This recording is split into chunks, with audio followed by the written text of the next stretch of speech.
C'est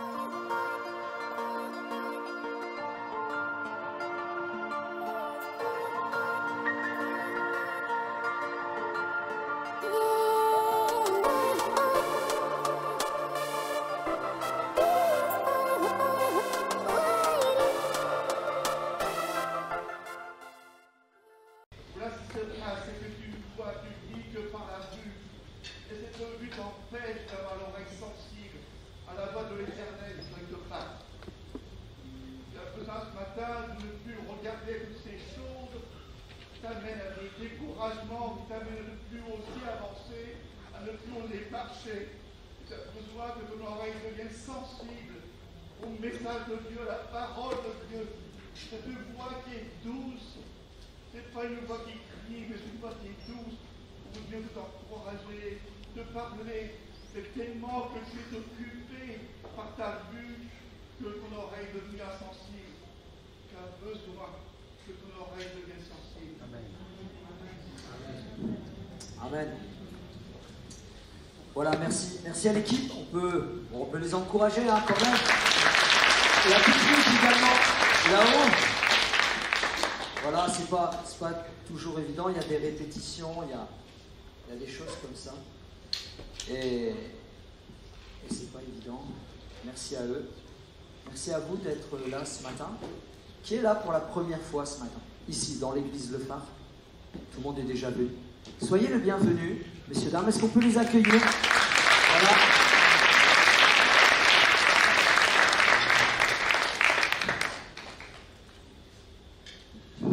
Donc on continue hein, notre... voilà l'affiche là. Frédéric tout à l'heure nous a parlé d'une course et effectivement nous sommes dans la course. Mais un marathon, on a pris tous le départ sur les starting blocks et quand on prend le départ d'une course, on veut arriver. Mais c'est une longue course hein. Et on arrivera quand on arrivera. Chaque chose en son temps. Amen. Mais il faut garder le rythme. Et puis des fois on ralentit. Vous savez, dans une course très longue, des fois on ralentit. Et puis il faut comme un nouveau souffle. Et ce matin, nous croyons que nous l'avons saisi ensemble. Alléluia. Les uns avec les autres. On continue cette pensée. On croit, avec le pasteur Laurent, qu'il y a une direction, qu'il y a quelque chose comme ça. D'ailleurs, on a plein de retours. On a plein de retours très positifs.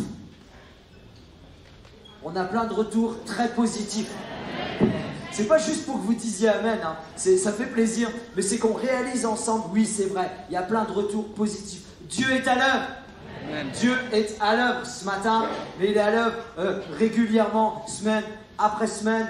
On voit des choses vraiment super positives arriver dans des couples, dans des foyers, des personnes qui reviennent à Dieu, des personnes qui viennent, des coups de téléphone, etc. Mais on est dans le positif, on est en train de monter là, on avance, mais il faut qu'on persévère.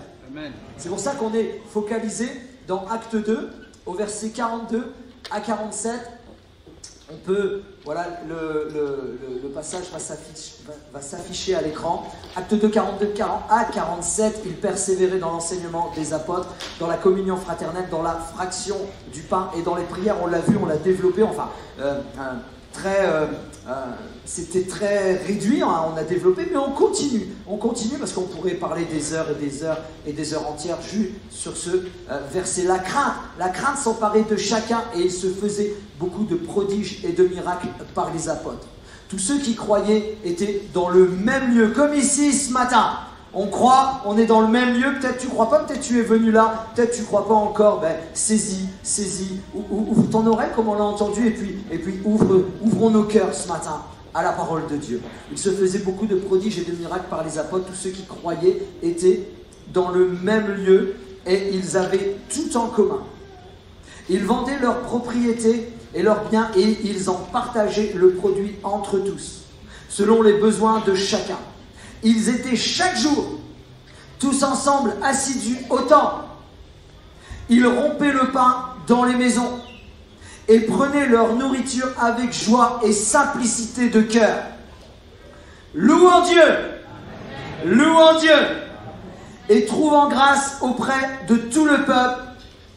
Et une fois qu'ils ont vécu ça, une fois qu'ils étaient dans cette atmosphère, une fois que la crainte était là, une fois qu'il y a des choses qui se passaient, une fois qu'il y avait des détours d'eux pour se tourner vers le Seigneur, il y avait des choses extraordinaires, il y avait des actes de repentance, il y avait des baptêmes, il y avait des engagements, il y avait la louange, il y avait la proclamation de sa parole, il y avait la crainte qui s'emparait parce que Dieu agissait. Et au-delà de tout ça, cerise sur le gâteau. Allez, je dis cerisier sur le gâteau. C'est bon ça? Parce qu'on n'en veut pas qu'une. Cerisier sur le gâteau. Et le Seigneur ajoutait chaque jour à l'église ceux qui étaient sauvés. Et ça, c'est une préparation. Ça, c'est une préparation dans nos cœurs où, Seigneur, on se reconstruit. Vous savez que Néhémie est venu, il a reconstruit les défenses. C'est important de reconstruire les défenses. On se reconstruit, on se laisse reconstruire par le Seigneur, on se reconstruit les uns avec les autres et on avance. Et je crois que si on est dans une bonne... si on redevient... Vous savez que... Qui a Métaiona? Vous connaissez Métaiona? Métaiona, c'est le changement de mentalité. Seigneur, je me détourne d'eux pour me tourner vers toi. Tu me transformes, tu me changes. Surtout, tu changes mon cœur, mon état d'esprit et ma mentalité.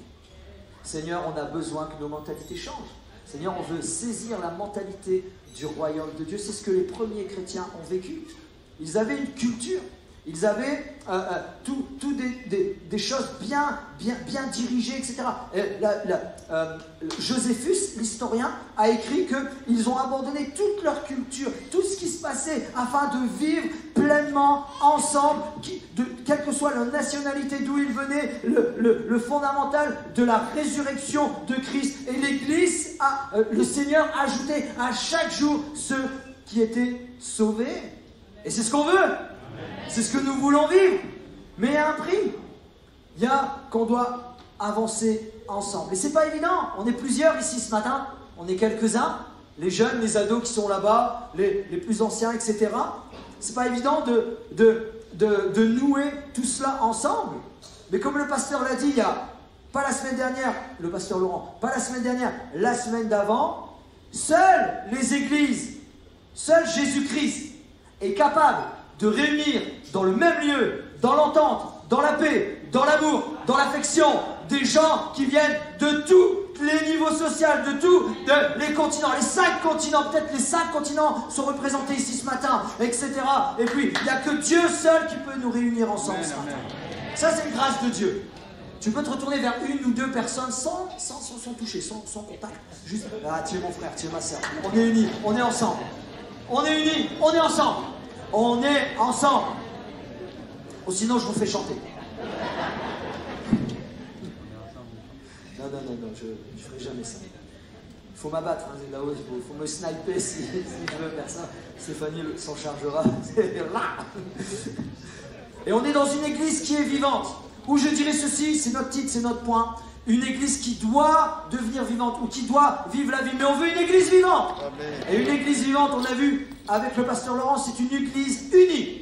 Une église vivante, on l'a vu, le premier point la semaine dernière, c'est une église qui est engagée. Et on va voir le deuxième point ce matin. On a vu 2 points. Dieu engagé envers les hommes.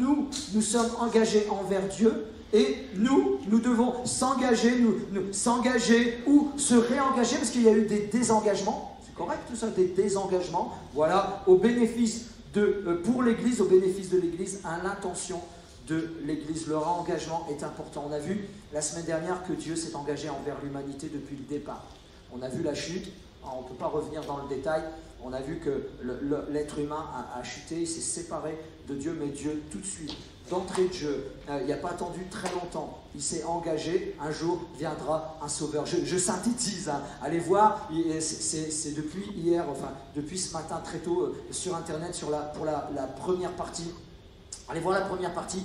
Dieu s'est engagé envers nous depuis le début, hein, cette prophétie, voilà, je mettrai inimitié entre toi et la femme et elle t'écrasera la tête, toi tu lui mordras, et puis on sait que c'est Jésus qui est venu, un Dieu incarné en homme qui est venu nous sauver sur la croix, sur le bois maudit, mais qu'il est mort et puis par ses meurtrissures nous sommes guéris de cœur, guéris de corps, mais qu'au 3e jour il est ressuscité. Et si Christ n'est pas ressuscité, notre foi est vaine, mais Christ est ressuscité et notre foi, elle est bien vivante, alléluia.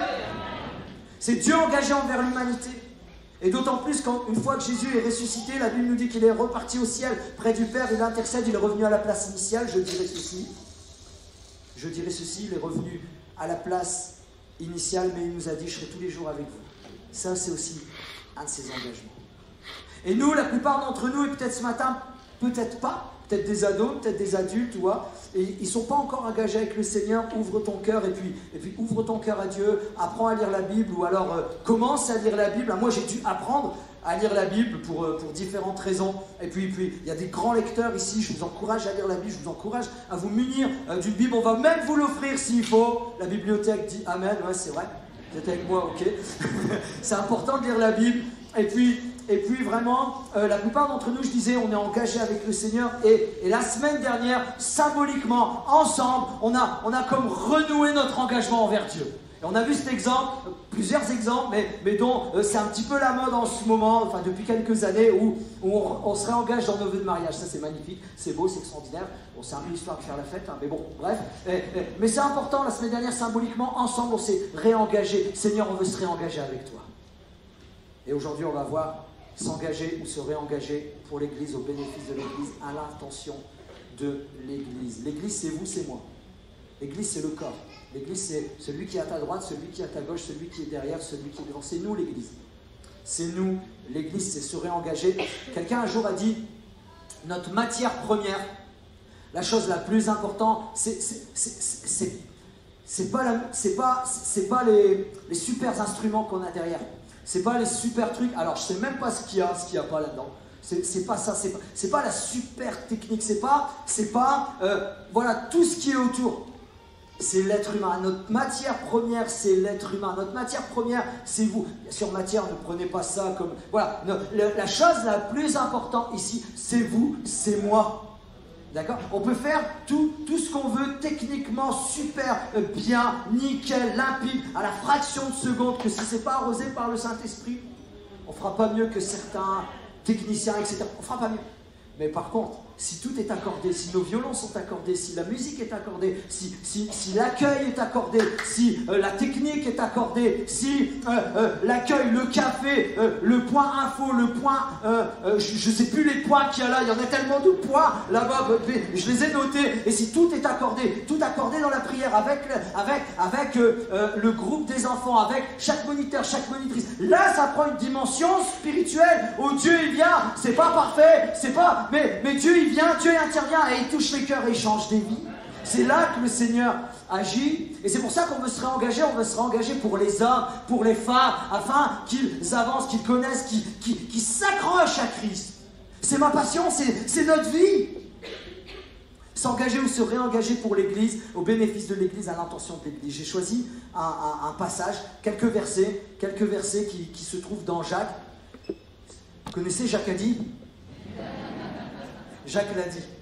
Inspiré par le Saint-Esprit, il l'a dit, il a écrit, ça a traversé les temps jusqu'à aujourd'hui. Jacques 14. Mes frères et mes sœurs. Je croyais que vous alliez dire amen, les sœurs. Mes frères et sœurs. Que sert-il à quelqu'un de dire qu'il a la foi s'il n'a pas les œuvres? La foi peut-elle le sauver? Si un frère ou une sœur sont nus et manquent de la nourriture chaque jour, et que l'un d'entre vous leur dise « Allez en paix, chauffez-vous et vous rassasiez », et que vous ne leur donniez pas ce qui est nécessaire au corps, à quoi cela sert-il? Il en est ainsi de la foi. Si elle n'a pas les œuvres, elle est morte en elle-même. Mais quelqu'un dira « Toi, tu as la foi, et moi, j'ai les œuvres. Montre-moi ta foi sans les œuvres, et moi, je te montrerai la foi par mes œuvres. » Tu crois qu'il y a un Dieu et tu crois qu'il y a un seul Dieu, tu fais bien. Mais les démons le croient aussi et ils tremblent. Veux-tu savoir, ô homme vain, que la foi sans les œuvres est inutile? Abraham, notre père, ne fut-il pas justifié par les œuvres lorsqu'il offrit son fils Isaac sur l'autel? Tu vois que la foi agissante avec ses œuvres et que par les œuvres, la foi fut rendue parfaite. Ainsi s'accomplit ce que dit l'Écriture. Abraham crut à Dieu et cela fut imputé à justice. et il fut appelé ami de Dieu. Vous voyez que l'homme est justifié par les œuvres et non par la foi seulement. Rahab, Abraham, ça va. C'est le papa, le père. Hein. Vous savez, il y a une petite chanson magnifique qui dit Papa Abraham a beaucoup d'enfants. On apprend ça au tout petit. Moi, j'aime cette chanson. Mais là, on parle de Rahab. Jacques lui-même parle de Rahab, la prostituée. Ne fut-elle pas également justifiée par les œuvres lorsqu'elle reçut les messagers et qu'elle les fit partir par un autre chemin? Comme le corps sans âme est mort, de même la foi sans les œuvres est morte. On va développer ce matin l'œuvre. Qu'est-ce que c'est? C'est un ouvrage agissant, acte. C'est une mission, une création, une action, une activité, un édifice. Ça, c'est une œuvre. Le Dieu de la Bible est un Dieu agissant. Le Dieu de la Bible est un Dieu agissant. Il œuvre. Sa toute-puissance éternelle et sa divinité se voient fort bien quand on les considère dans ses ouvrages. Romains, chapitre 1er, au verset 20, en effet, les perfections invisibles de Dieu, sa puissance éternelle et sa divinité se voient comme à l'œil depuis la création du monde quand on les considère dans ses ouvrages. Notre Dieu est un Dieu agissant. Il travaille de manière continue. Il opère tout en tous, en chacun d'entre nous, mais également au-delà de nos pensées, au-delà de ce que nous pouvons imaginer.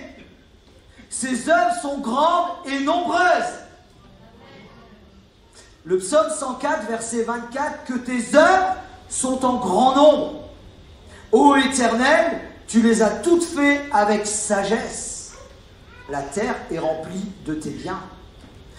Le psalmiste chante l'œuvre des mains de l'Éternel, tout en étant conscient qu'il ne saurait les énumérer toutes. C'est impossible. C'est impossible. Déjà, Jean a écrit qu'à l'époque, quand il a écrit les évangiles, on ne pourrait, tous les livres de la terre à son époque ne pourraient pas contenir tout ce que Jésus a fait. Ne cantonnons pas Jésus à ce qu'il a fait. Tout ce qu'il a fait, c'est écrit dans la Bible. Non, Jean l'a dit. Tout ce que Jésus a fait, on ne pourrait pas l'écrire dans tous les livres existants à l'époque, à son époque. Il a fait des choses, et puis je dirais, il agit encore aujourd'hui. Et il agit depuis 2000 ans. Et au quotidien, et dans des milliers de personnes. Peut-être, non, je me suis trompé, des millions de personnes. Au quotidien. En ce moment même, il agit ici, mais à l'autre bout de la terre, il y a des gens qui dorment, il agit dans leur vie, dans leur cœur, dans leurs pensées, etc., etc. On ne peut pas compter les œuvres de l'Éternel. L'Éternel, notre Dieu, est un Dieu agissant. Le psaume 106, verset 2, louez l'Éternel, car il est bon, car sa miséricorde durera toujours. Qui dira les hauts faits de l'Éternel et qui publiera toute sa louange? La Bible considère les œuvres de Dieu dans la nature et la création. Et le psaume 139, magnifique, saisissez-le, juste le premier verset. Je te loue de ce que tu es une créature si merveilleuse. Ok, c'est pas moi qui le dis. Je te loue ce que tu es une créature si... Regardez vos ados, ou vous pré-ados. Les ados, ils sont là-bas, soyez bénis les ados. Regardez vos pré-ados, eux, ils le savent qu'ils sont une créature merveilleuse. Combien de temps ils passent devant la glace le matin? Eux, ils le savent. Eux, ils ont compris cette parole. Eux, ils l'ont mis dans leur cœur. Mettons-le dans notre cœur ce matin. Je t'encourage à le vivre, je t'encourage à le saisir. Tu es une créature merveilleuse aux yeux de Dieu. Tes œuvres, Seigneur, tes œuvres, les œuvres de Dieu sont admirables. Et mon âme le reconnaît bien. Nous pouvons également prendre un temps, 1 heure, 2 heures, 3 heures, mais on n'a pas le temps. On pouvait énumérer les œuvres du Père, les œuvres de Jésus et les œuvres du Saint-Esprit, mais ce n'est pas notre point ce matin. On continue. L'homme né de nouveau. Donc, nous avons un Dieu, nous croyons en un Dieu qui est à l'ouvrage, qui est en œuvre, qui continue ses œuvres au quotidien. L'homme né de nouveau ou la femme née de nouveau n'est plus sous l'emprise de la chair, mais sous celui de l'esprit. Il sert Dieu par l'esprit. Nous servons Dieu par l'esprit. Nous sommes lui-même l'ouvrage de Christ. Il a été créé pour produire des œuvres de justice. Dans cette nouvelle situation, les œuvres sont des œuvres bonnes, destinées à propager, à communiquer, à transmettre l'évangile. La bonne nouvelle. Tout ce qu'on fait ici, c'est dans le seul but, dans le seul objectif de propager l'évangile, afin que quiconque croit en lui ne périsse point, mais qu'il ait la vie éternelle. C'est ça, nos œuvres. Elles sont liées à la foi dans l'obéissance de la foi. Jacques montre qu'une foi vivante ne peut être qu'agissante. Si tu fais quelque chose avec Jésus, quelque part, tu es obligé d'agir. L'apôtre Paul dit, je me presse, je suis comme pressé d'annoncer l'évangile. Je suis comme pressé, comme poussé d'annoncer l'évangile. Dans beaucoup de passages, les apôtres prient pour que la communauté, les communautés à l'époque, les œuvres, pour que les communautés, les églises différentes puissent pratiquer de bonnes œuvres. Le résultat, les bonnes œuvres, les œuvres sont le résultat et l'expression de notre engagement à l'égard de Dieu. C'est ce qui nous pousse, véritablement, on s'est engagé avec Dieu, mais c'est pas fini. C'est comme si on faisait des baptisés, voilà.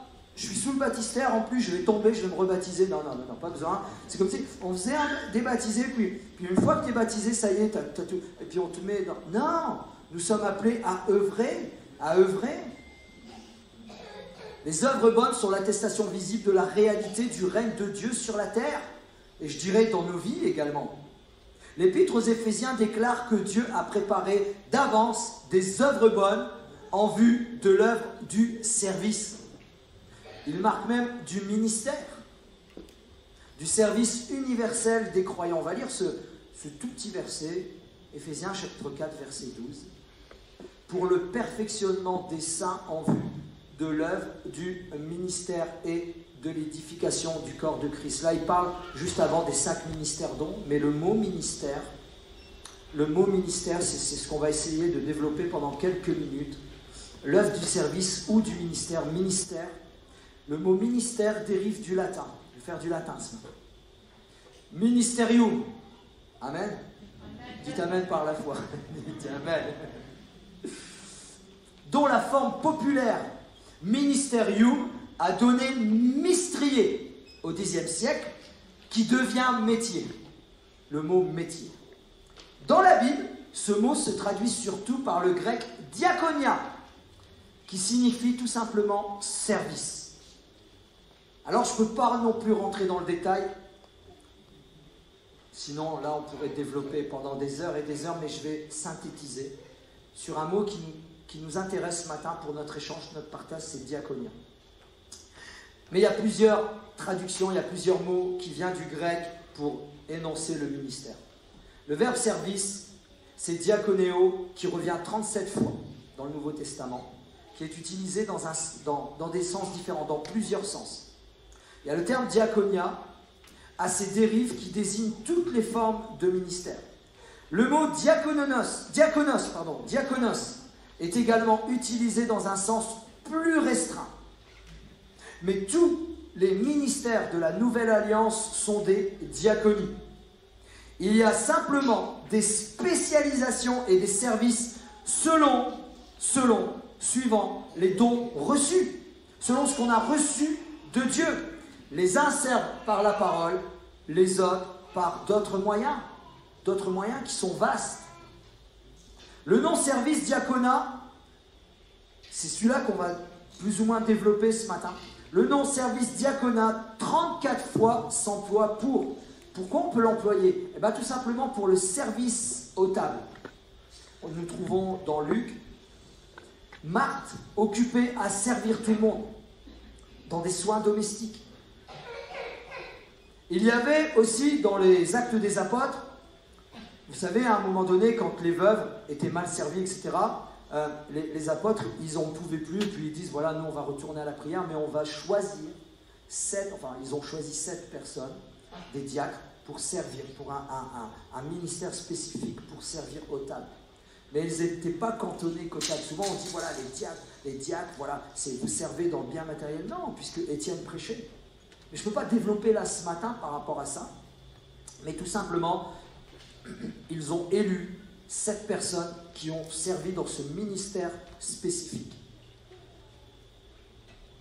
De lui, vous voyez là, et ils ont écrit ceci parce que c'est important pour servir Dieu, pour entrer dans un service. Il y a quand même, on demande des choses spécifiques, comme je vous l'ai dit tout à l'heure en plaisantant. Moi, demain, si je fais l'audition, voilà, Stéphanie, il y a mon épouse, là, dans l'audition, ils font à 2. Mais moi, je suis Olivier, ils me connaissent, on se connaît depuis des années. Moi, je viens chanter. Es-tu qualifié? Bien sûr que je suis qualifié. Puis je vais le prouver maintenant. Ben non, je vais faire tout le monde. Vous comprenez ce que je veux dire? Il faut quelque chose, il faut recevoir quelque chose, ou il faut une base, et puis développer cette base. Alors je prends cet exemple, mais c'est dans tous les exemples. Et là, la Bible nous demandait quelque chose de spécifique. Voilà, choisissez des personnes de qui l'on rend un bon témoignage, qui soient pleins de l'esprit et de sagesse, et que nous chargeons de cet emploi. Ici, on sert le Seigneur. Tout simplement, on ne se sert pas nous-mêmes. Également, différents services concernant ce mot pour la collecte.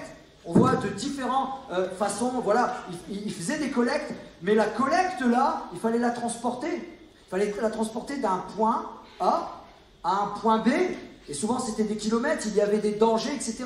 On ne donnait pas ça à n'importe qui. Déjà, il fallait qu'on ait confiance, la personne, elle pouvait disparaître, puis c'était des sommes à l'époque. Aujourd'hui, on fait un virement, on est protégé. Pour la collecte, et il parle aussi pour servir tous les saints, donc ça signifie différents services, plusieurs services. Et bien sûr, pour l'annonce de la parole, mais souvent nous, on parle ministère, on parle service, on le focalise sur l'annonce de la parole. Moi, je chante, je suis appelé au service, je chante, je suis appelé au ministère, oui, je me vois là.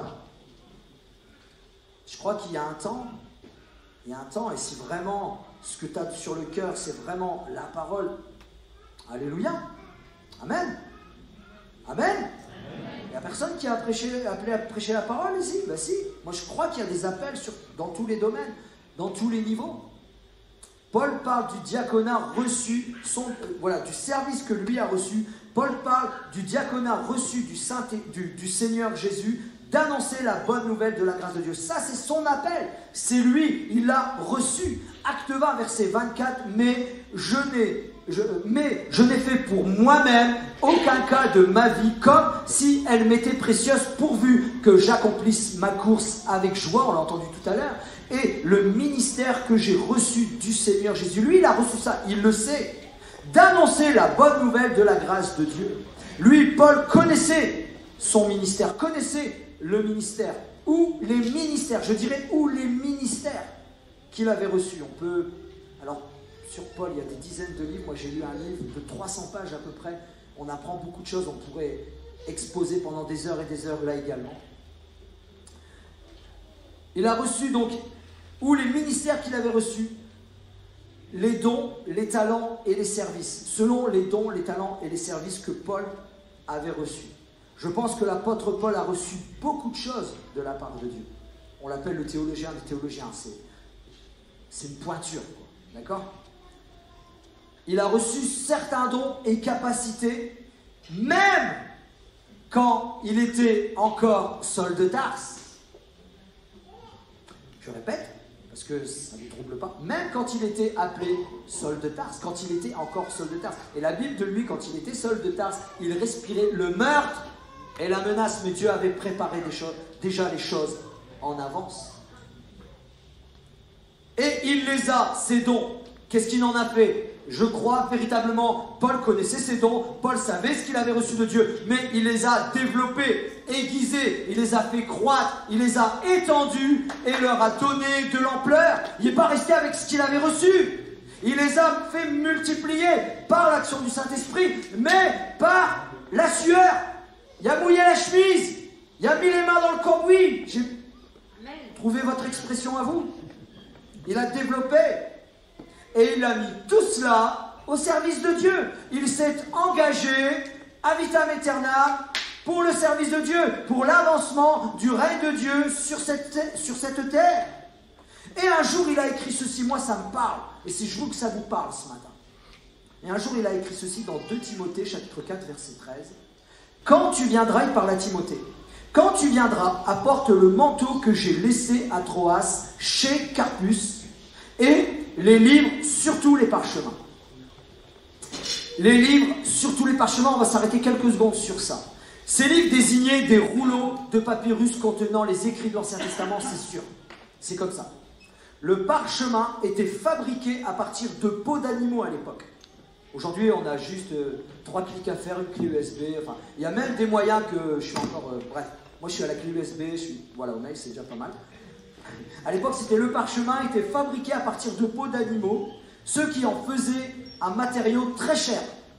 Il s'agissait peut-être de copies de lettres que l'apôtre avait écrites quand il demande de ramener les parchemins, mais aussi de pages vierges destinées à la rédaction de peut-être de nouvelles épîtres. Pourquoi tu nous dis ça? Parce que c'est important à ce moment-là. Paul, il est là, il envoie une lettre à Timothée et lui dit surtout, ramène-moi le manteau parce que je pense qu'il faisait froid. On ne trouvait pas, il n'y avait pas, je ne sais pas quelle enseigne vous allez faire vos courses, enfin, achetez vos sables, mais il n'y avait pas cette enseigne. Il lui dit, ramène-moi le manteau, ramène-moi les parchemins, non, ramène-moi les livres, mais surtout les parchemins. Paul il a envie d'œuvrer, Paul il a envie de travailler, mais c'est un moment de sa vie très spécifique. C'est un moment où Paul est à nouveau en prison à Rome. Mais les conditions de sa détention sont beaucoup plus rigoureuses que celles d'avant. Lors de sa première captivité, il se sent abandonné des hommes. Il l'écrit. Lisez l'épître, il l'écrit. Seul Luc est avec lui. Cette lettre, on pense qu'elle a été rédigée entre 66 et 68 après Jésus-Christ. Paul demande à Timothée de venir, viens au plus tôt, avant l'hiver. Ça serait cool d'avoir mon manteau. Ah, viens avec le manteau, les livres et le parchemin qu'il avait laissé à Troas. Il sait que le moment de son propre départ est imminent. Il va arriver son départ de quoi? Il sait, il est au point de rupture. Il le dit, relisez la lettre à Timothée. Il sait qu'il va mourir. Il sait qu'il va se faire... qui est condamné, qui va mourir. 2 Timothée 4, car en ce qui me concerne, je suis prêt d'offrir ma vie comme une libation pour Dieu. Le moment de mon départ est arrivé. Le moment de mon départ est arrivé. J'ai combattu le bon combat, j'ai achevé ma course, j'ai gardé la foi. Le prix de la victoire, c'est-à-dire une justice éternelle, est déjà préparé pour moi. Le Seigneur, le juste juge, me le remettra au jour du jugement, et pas seulement à moi, mais à tous ceux qui, avec amour, attendent sa venue. Et il marque ceci, mais surtout, ramène-moi mon manteau, car je risque d'avoir froid, mais les livres et mes parchemins. Malgré la mort, Paul il sent la mort, il le sait, il est condamné à mort. C'est déclaré. Et il le sait, son dernier emprisonnement est beaucoup plus difficile. Mais malgré la mort, qu'elle soit imminente, qu'il soit en détention, dans de très mauvaises conditions, le froid, la faim, les bestioles, parce que souvent on ne pense pas à ça, le froid, la faim, les bestioles qui passent un petit peu partout, les odeurs. Et il dit ceci, apporte-moi les livres, mais surtout les parchemins. Car, et il a avancé en âge, car j'ai encore soif d'étudier, d'apprendre encore, et surtout d'écrire, afin de bénir, afin d'encourager, afin de relever et afin d'édifier. Jusqu'au bout, Paul aurait été un acharné. Ramène-moi les bouquins, ramène-moi les livres. J'ai faim, j'ai soif, je veux transmettre, je veux bénir, je veux encourager, je veux relever. La mort, elle est là. Je veux rejoindre mon Seigneur, je veux rejoindre mon Sauveur, mais je veux te bénir encore. Je veux encore bénir l'Église, car Dieu a choisi Paul pour être un instrument de bénédiction jusqu'encore aujourd'hui. Mais jusque la dernière, Paul, il avait faim et soif, il connaissait son ministère, il connaissait les services qu'il devait rendre pour l'Église, qu'il devait bénir l'Église, et il l'a mis au service de Dieu pour l'Église jusqu'au bout, jusqu'à la fin, jusqu'à près de la mort. C'est ça que Dieu veut faire de chacun d'entre nous. Amen. Je faisais ça pour écraser le téléphone. qu'est-ce que le diaconat pour nous aujourd'hui? Qu'est-ce que le diaconat pour nous aujourd'hui? Qu'est-ce que ça peut être pour toi aujourd'hui? Écris ton nom et prends une petite feuille, un petit carnet dans ta tête ou fais-le à la maison. Tu marques qu'est-ce que le diaconat peut être aujourd'hui. Paul, c'était ça. Paul, il avait reçu. Paul, il avait. Ne cherchons pas à être Paul, jamais il y en aura deux. Et heureusement, parce que la Bible est écrite. On va pas écrire la Bible, enfin le Nouveau Testament. 2/3 du Nouveau Testament est écrit pour Paul. Mais qu'est-ce qui nous intéresse nous aujourd'hui? Qu'est-ce que le diaconat? Qu'est-ce que le service? Qu'est-ce que je peux faire? Qu'est-ce que je peux faire comme Paul? Je veux être... Peut-être il y a quelque chose qui est déjà en train de brûler dans ton cœur. Ben, tout simplement, je vais énumérer tout ce qu'on peut faire. Peut-être j'en ai oublié, excusez-moi si je vous ai oublié, si j'ai oublié quelque chose que toi tu as vu que tu peux faire dans l'église. Venez nous voir, nous les pasteurs, pasteur Laurent, pasteur moi j'allais dire. venez nous voir, on va mettre les choses en place. Mais sur quoi on peut s'engager, sur quoi on peut se réengager, s'engager auprès des enfants, dans la pouponnière, dans les différents clubs, dans le groupe des ados, Teresa et Daniel ils disent amen là-bas, là, dans le groupe des ados, à la jeunesse, s'engager à l'accueil, s'engager au café, au point info, au point connexion, remettre en place les parkings. Les frères du parking, ils disent amen. Rejoindre l'équipe de l'entretien. Et Sylvie, elle est là-bas, elle dit oui, amen. Rejoindre les travaux, rejoindre pour l'électricité. Il y a un bon frère qui est là, mais peut-être qu'il a besoin d'un coup de main, d'encouragement. Bon, pas tout le monde. Hein. Moi, je ne vais pas venir parce que je vais tout faire péter là. Besoin au ménage. Besoin au ménage, la sécurité c'est important, la sécurité, nous sommes au niveau le plus haut en matière de sécurité. Il y a peut-être des personnes pour ce service très spécifique et cela brûle dans ton cœur, peut-être depuis des semaines, peut-être depuis des mois. Tout simplement, n'hésitez pas, vous serez informés et formés. Notre désir dans des services bien spécifiques, il faut qu'on commence à mettre des binômes. C'est important pour qu'on se relaye. On est des équipes. Jésus envoyait toujours 2 par 2. Dites amen parce que c'est biblique. Rejoindre l'équipe de Tempo. Amen, DJ dit amen. Oui, venez, comment? S'engager auprès de la technique, de la régie, de la sono, de la vidéo, les enregistrements, les caméras, je ne sais pas comment vous appelez tout ça. Pour tout cela, en interne, il y a des formations. Mais je suis sûr, je suis convaincu, il y a des choses qui brûlent dans les cœurs. S'engager dans la louange comme moi.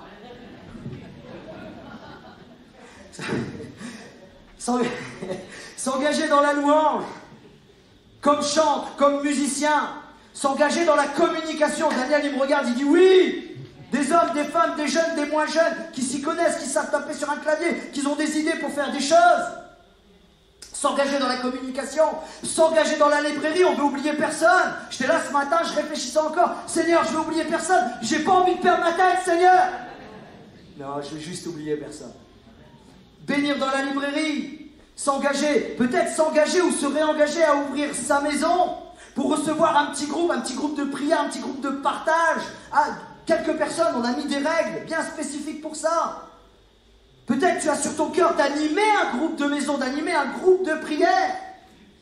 Et désolé, peut-être j'en ai oublié. Alors venez me voir, priez pour moi. J'ai cherché pour toi. Moi le cœur.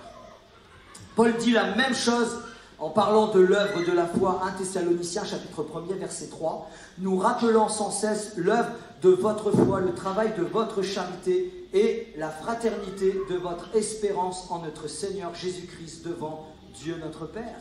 Tout à l'heure, on l'a vu, Abraham, notre Père dans la foi, on descend d'Abraham. Tous se réclament d'Abraham. Toutes les religions monothéistes se réclament d'Abraham. Mais Abraham, notre Père, ne fut-il pas justifié par les œuvres lorsqu'il offrit son fils en sacrifice, son fils Isaac? Dieu dit non. Il a comme tenté, bon c'est son affaire, c'est son histoire, mais d'abord il avait la foi, et après il a mis les œuvres. Abraham au départ il était polythéiste, et beaucoup plus tard Dieu s'est manifesté à lui, et il adorait le Seigneur, le roi, le créateur des cieux et de la terre. Dieu est appelé, l'Éternel est appelé le Dieu d'Abraham, d'Isaac et de Jacob. Et là, Rahab, la prostituée, ne fut-il pas également justifiée par les œuvres lorsqu'elle reçut les messagers et qu'elle les fit partir par un autre chemin? Peut-être quelqu'un dira, ouais, mais elle avait peur que, ouais, mais il y a un acte de foi. Il y a un acte de foi, d'abord elle a la foi, et ensuite elle rentre en œuvre, en action. Je fais vite parce que j'ai un exemple aussi de service dans le Seigneur jusqu'au bout.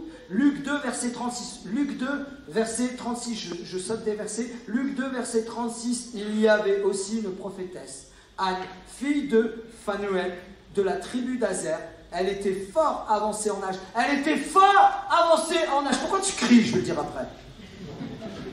Elle était fort avancée en âge et elle avait vécu 7 ans avec son mari depuis sa virginité, restée veuve et âgée de 80 ans. Elle a persévéré. Elle a persévéré et elle me donne envie d'aller jusqu'au bout. Elle ne quittait pas le temple et elle servait Dieu nuit et jour dans le jeûne et dans la prière. Elle servait Dieu nuit et jour à plus de 80 piges. Qui a plus de 80 piges? Pas de 80 ans. Wow, comment? Dieu n'en a pas fini avec toi. Il veut se servir encore de toi. Si tu as moins de 90 ans, Dieu veut se servir de toi ce matin. Et il n'en a pas fini avec toi. Et il n'en a pas fini avec toi. Il veut se servir de chacun d'entre nous.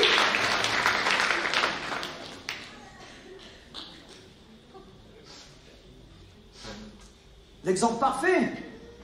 L'exemple parfait. C'est ainsi que le Fils de l'homme est venu non pour être servi. On aurait pu tout lui donner, faire la table, mettre le truc, donner le vin qu'il faut. Enfin ici, le plus cher de Bordeaux. Il mérite cette bouteille. Excusez-moi, je suis une image. Il mérite le meilleur, les meilleurs. Non, c'est lui qui donne. Dieu est venu incarné en homme, Fils de l'homme. Il n'est pas venu pour se faire servir. Il n'est pas né au Carlton. Il n'est pas né dans la grande classe, etc. Non, il est venu pour servir. Nous servir jusqu'au bout de la croix. Rick Warren, il a écrit plusieurs petites choses sur le service. Il dit ceci: nous trouvons notre raison d'être dans le service. Il dit ceci: transformez votre congrégation au travers du service. Pour lui, congrégation, c'est l'église, c'est notre assemblée, c'est nous ce matin. Tu peux transformer ton église parce que tu te lèves pour servir. Si vous n'êtes pas engagé dans aucun service ou ministère, quelle excuse avez-vous d'avancer? Quelle excuse tu te donnes? Et j'ai toute une liste. Je vais la lire derrière, je ne vais pas vous regarder parce que je ne veux pas les têtes. Non, je ne ferai pas ça, mais je ne vous regarde pas. C'est entre moi, c'est pas perso. C'est pas que j'ai envie que, ouais, tu sers comme ça. Non! C'est que tu vas servir, tu vas t'épanouir, tu vas te faire du bien, tu vas être renouvelé, tu vas prier. Des fois, il va y avoir des frictionnements, mais tu vas prier avec un groupe, tu vas avancer, tu vas t'épanouir, tu vas servir Dieu et Dieu va rajouter ceux qui ont été sauvés grâce à ce que tu vas faire, même si c'est anonyme dans le coin qu'on ne te voit pas. Comme le ménage, j'étais ici samedi, je tournais là, et puis il y avait 3, 4, 5 personnes, je ne sais plus, en train de faire le ménage. C'est important, regardez vos chaises, elles sont propres. Regardez vos chaises, elles sont propres. Alléluia, j'ai vérifié ce matin. Non. Elles sont propres. C'est un service. Si vous n'êtes pas engagé dans aucun, si vous n'êtes engagé dans aucun service ou ministère, quelle excuse vous avancez? Et là, il y a toute une liste. Abraham était vieux. Jacob manquait d'assurance. Léa était... Bon, c'est lui qui l'écrit. Léa était pas terrible. Léa était pas belle. Joseph a subi de mauvais traitements. Moïse bégayait. Gédéon était pauvre. Rahab menait une vie immorale. David a commis... le roi David, l'homme selon le cœur de Dieu, a commis un adultère et connu toutes sortes de problèmes familiaux. Élie, selon lui, était suicidaire. On l'a vu, il l'a déclaré. Reprends-moi, Seigneur. Jérémie était imprégné, on dit que Jérémie était comme déprimé, mais il était, moi je crois, imprégné par la vie qui menait tout autour de lui, par la vie que menait le roi, qui menait le peuple de Dieu. Jonas était long à obéir, ça arrive. Naomi était veuve, Jean-Baptiste était très original. Moi demain je vais m'habiller comme Jean-Baptiste, vous allez voir. Ma fille de 13 ans, vous savez ce qu'elle va me dire? T'as pas le flow, je sais même pas ce que ça veut dire. Vous rigolez, hein? Mais moi je suis dépassé, bref. Jean-Baptiste était très original. Pierre était impulsif et colérique. Faut que tu changes, Pierre. Marc s'inquiétait beaucoup. La femme samaritaine a connu plusieurs échecs conjugaux et pourtant Dieu l'a appelé. Zachée était impopulaire. Thomas avait des doutes. Paul avait une mauvaise santé. Timothée était timide. Quelle excuse, mes amis. Quelle excuse ce matin. Quelle excuse. John Maxwell, un homme qui a écrit beaucoup de livres, un homme inspiré de Dieu, un homme conduit par le Seigneur. Il a écrit des livres sur le leadership, etc. Il a écrit ceci. Tout débute avec une décision. Tout commence avec une décision. Nous avons pris notre engagement pour Dieu. On a pris cet engagement, Seigneur, je veux te suivre. On a pris une décision pour Dieu. Maintenant, il faut que tu prennes une décision pour le service, car Jésus, Dieu, notre Sauveur, n'en a pas fini avec toi. Tout débute avec une décision. Ensuite, il faudra gérer cette décision le reste de toute votre vie. Vous allez me dire, ouais, mais ça, c'est la décision d'engagement avec Dieu. Je répète ou je répète pas? Si on engage avec Dieu, si on marche avec Dieu, si on a la foi de Dieu, Dieu nous pousse, nous encourage, nous stimule, nous motive afin de le servir selon ce que vous avez reçu, selon vos compétences, selon vos connaissances, et il faut les faire fructifier. C'est bien beau ton appel à servir, mais moi j'ai servi pendant des années et aujourd'hui je n'en peux plus. Aujourd'hui j'ai plus envie, je peux appeler mon ami, vous pouvez revenir, pardon. Aujourd'hui j'en peux plus. Car on m'a blessé. Jamais encouragé, jamais soutenu. J'ai été déçu. Peut-être même dans ta vie, tu étais ce que moi j'appelle, ce qu'on appelle un Barnabas. Un Barnabas, c'est un fils d'encouragement, quelqu'un qui exhorte, quelqu'un qui console, quelqu'un qui bénit. Et tu t'es d'abord arrêté. Parce que tu as été peut-être blessé, découragé, fracturé, ou je ne sais quoi. Ou... Tu t'es arrêté. D'abord, on s'arrête. Ensuite, tu t'es assis. Après, tu t'es immobilisé à cause de certaines circonstances et situations.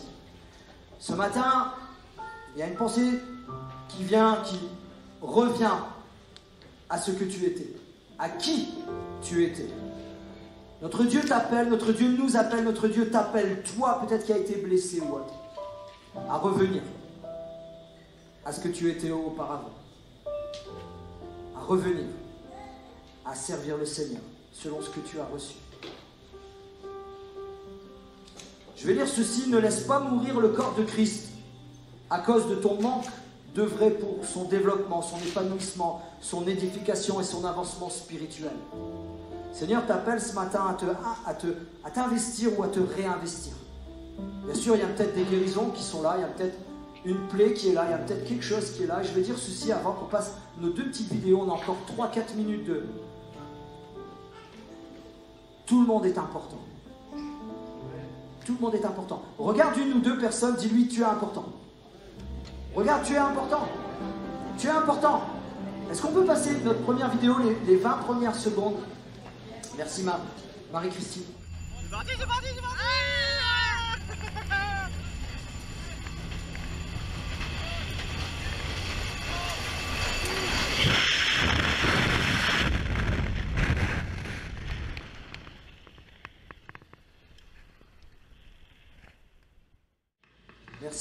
Merci beaucoup. C'est simple. C'est un saut en parachute. En plus, vous n'avez même pas reconnu. C'est chez vous. Hein. C'est la ville de Pau. Voilà, c'est autour. Moi, je l'ai reconnu. Pour sauter en parachute, tout le monde dit « Waouh, les paras, c'est des waouh !» Les paras, c'est des durs. Peut-être vous êtes paras, soyez bénis. Je ne vais pas vous affronter ce matin. Mais derrière les paras, derrière le gars qui saute en parachute, la femme qui saute en parachute, il y a tout un processus. Nous, on regarde, on fait waouh.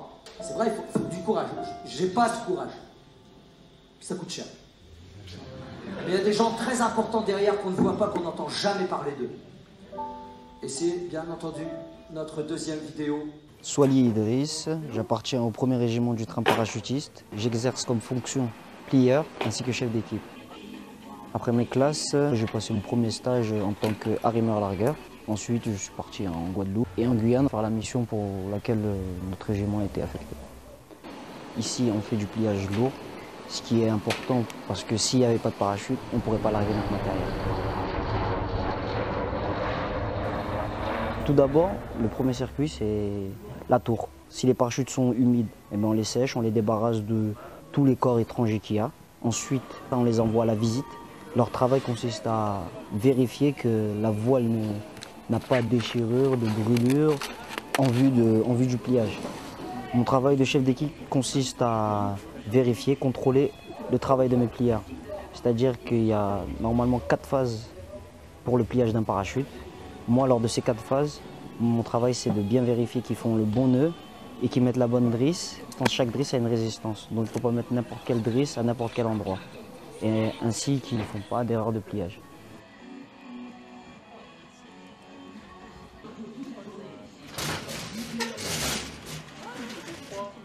Nous avons le rapport à 7h50.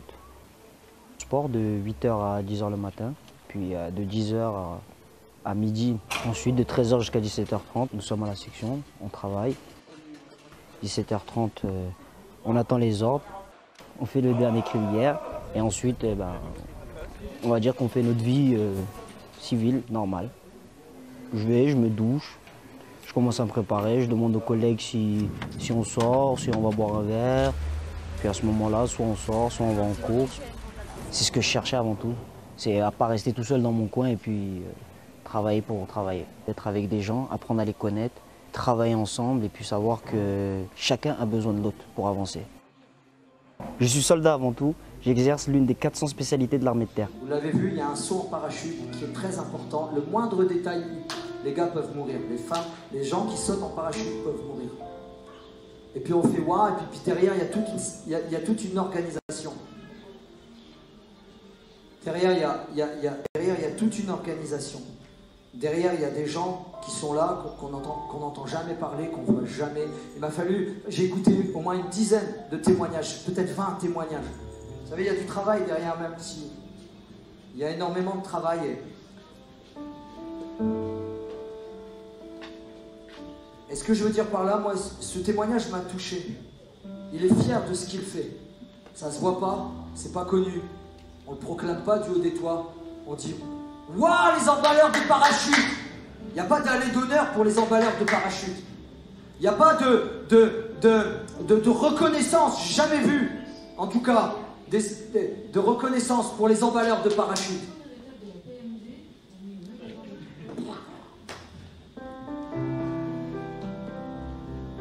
Et ce matin, dans l'église, il y a des emballeurs de parachute. Il y a toutes les personnes qui travaillent dans l'ombre. Il y a toutes les personnes qui travaillent et qui travaillent et qui travaillent et qui travaillent depuis des années. Depuis 5 ans, depuis 10 ans, depuis 20 ans, peut-être plus de 25 ans. Peut-être il y a de travail à la pioche, à la pelle et à la pioche, ici, dans ce bâtiment. Peut-être il y a eu du travail auprès des enfants. Peut-être il y a eu du travail dans tous les domaines, auprès de la technique. Et puis à un moment donné, il y a eu comme un abandon.